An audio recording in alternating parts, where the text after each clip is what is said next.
হরে কৃষ্ণ, রাধে রাধে। বন্ধুরা কেমন আছেন সবাই? আশা করি সবাই ভালো আছেন। আমি অনেক ভালো আছি। তো আজকের রেসিপিটি হইল বাঁধাকপি, নতুন আলু, মটরশুঁটি দিয়ে তরকারি। তো দেখো, প্রথমে আমি বাঁধাকপি, আলুটা, মটরশুঁটিটা ভালোভাবে কাটিয়া মটরশুঁটিটা ভালোভাবে ছাড়িয়ে নিচ্ছি। এবার আমি গ্যাসটা জ্বালিয়ে নিচ্ছি, কড়াই বসিয়ে দিচ্ছি। এবার আমি বাঁধাকপি, আলু আর মটরশুঁটিটা একটু নুন হলুদ দিয়ে ভাপিয়ে নেবো।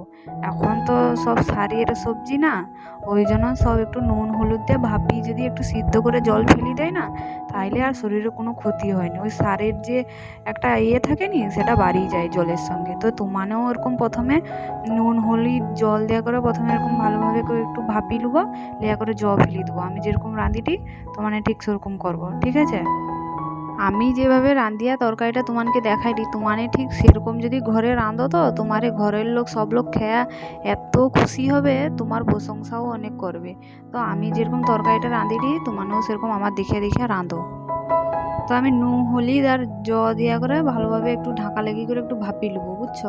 বেশি সিদ্ধ করবো নি, আবার ঘাঁটি যাবে। নুন হলুদ দেওয়া সামান্য একটু দেওয়া করে একটু ভাপিয়ে নেবো।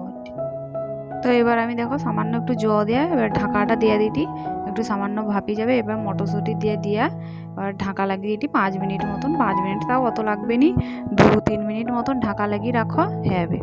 তরকারিতে কি কি মশলা দেই সেটা আবার দেখে এলাম। সরষিয়া, ধনিয়া, আদা, জিরা আর শুকলা লঙ্কা এগা সব আমি শিল নোড়ায় বাটিয়ে নেবো, খুব ভালোভাবে বাটিয়ে নেবো। তোমানেও শিল নোড়া নেই রইলে তোমানে মিক্সচার মেশিনে বাটিয়ে নেবো। তো আমার শিল নোড়া আছে, ওই জন্য আমি শিল নোড়ায় বাটিয়ে লিটি খুব ভালোভাবে মিহি করে। তোমানেও ওরকম বাটিয়ে নেবো, ঠিক আছে? ভালোভাবে মিহি করে বাটিয়ে নেবো। তো দেখো আমি শিল নোড়ায় লিয়া লিছি মশলাটা, এবারে আমি খুব ভালোভাবে মিহি করে একদম বাটিয়ে নেবো।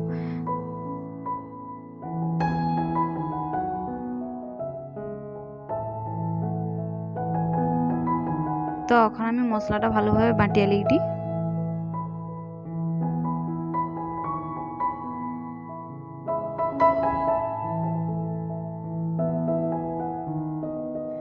তো দেখো এবারে আমার মশলাটা এরকম ভালোভাবে মিহি করে বাটিয়ে লিছি। এবারে আমি তুয়া লিটি।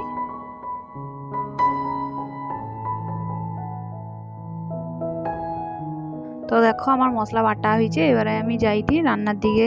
তো তোমানেও আইসো, দেখো আমি কিভাবে রাঁধিটি। তো দেখো এদিকে আমার মটরশুঁটি, আলু আর বাঁধাকপিটা ভালোভাবে ভাপানো হয়েছে। এবারে আমি ছেঁকে আলবো, একটা ঝাড়াই করে ভালো করে ছেঁকে আলবো, জলটা যাতে বাড়ি যায়। তো চলো এবারে আমি গ্যাসটা জ্বালিয়ে লিছি। এই যে দেখো আমি গ্যাস জ্বালিয়ে দিচ্ছি, কড়াইও বসিয়ে দিচ্ছি। হ্যাঁ, এবারে কড়াটা গরম হইতে হবে। এবারে গরম হয়েছে, গরমে এবার আমি সরষের তেল দেবো কড়ার মধ্যে। তো আমি সরষের তেল দিয়া দিইটি, তোমারও ওরকম সরষের তেল দিয়ে দেবো পরিমাণ মতন। যেহেতু আমার পরিমাণটা একটু কম আছে, এই জন্য আমি কম করে সরষের তেল দিইটি। তোমাদের পরিমাণ যদি বেশি রয় তাহলে একটু পরিমাণে বেশি সরষের তেল দেবো। তো এবারে দেখো আমি ফোড়নে দিইটি জিরা, শুধু জিরা দিইটি, কারণ আর কিছু এই তরকারিটা বেশি কিছু ফোড়ন দিলে তরকারিটা আর খাইতে ভালো লাগবে না। তো আমি শুধু জিরা দিইটি। তো এরপরে আমি দিয়ে দেবো কুচানো টমাটো, পেঁয়াজ আর কাঁচা লঙ্কা। ও ফোড়নের উপরে দিয়ে দেবো, দিয়া 2 মিনিট মতন লাড়বো। লাড়িয়ে করে পেঁয়াজটা যেরকম লাল লাল যদি একটু ভাজা ভাজা হয়ে যায়, টমাটোমটা একটু লাল লাল ভাজা ভাজা হবে, তারপরে আমি মশলাটা দেবো।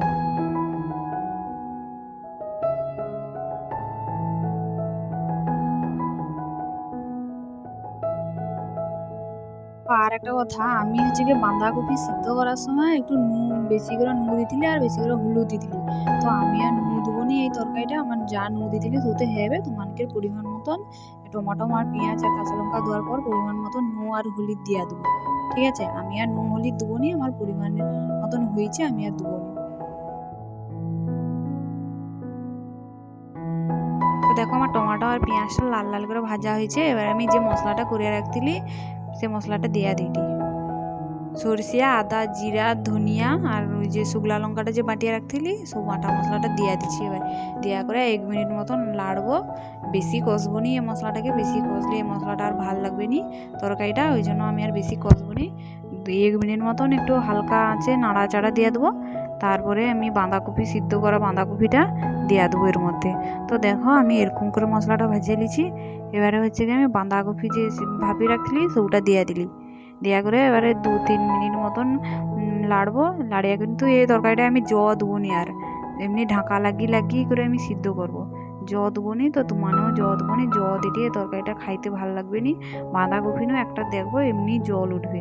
তো তোমানে আর দেবো নি, ঢাকা লাগিয়ে করে ধিমি আছে আস্তে আস্তে করে করবো, বুঝছো।